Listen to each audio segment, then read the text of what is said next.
Ministri i Mjedisit, Sofjan Jaupa, i shoqëruar nga kryetarja e Bashkisë së Përmetit, vizitoi kantierin e ndërtimit të qendrës së vizitorëve, e cila po merr formë ditë pas dite. Projekti synon të shërbejë si një dritare e re drejt parkut kombëtar të Vjosës, duke ofruar mundësi edukimi dhe eksplorimi për vizitorët.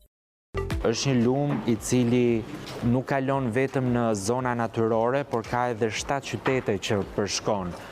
Vjosa bashkë me tributarët. Në fakt që një nga elementet ose një nga muzet dhe qendrat ne po e bëjmë në zonë urbane e gërsheton shumë bukur me 2 elementet e tjerë të projektit, të cilët janë kryesisht në zona më rurale, gjithë elementet natyror dhe kulturor të qytetit të inkorporohen në muzealizimin që do i bëhet kësaj qendre.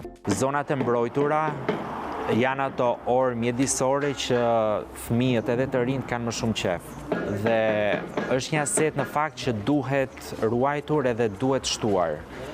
Sa më afër me natyrën, një prezantim i gjithë elementeve natyror të Shqipërisë në mënyrë që Mjedisin ta konsiderojmë si një vlerë qytetare. Shumë mirë që dhe shkolla është shumë afër.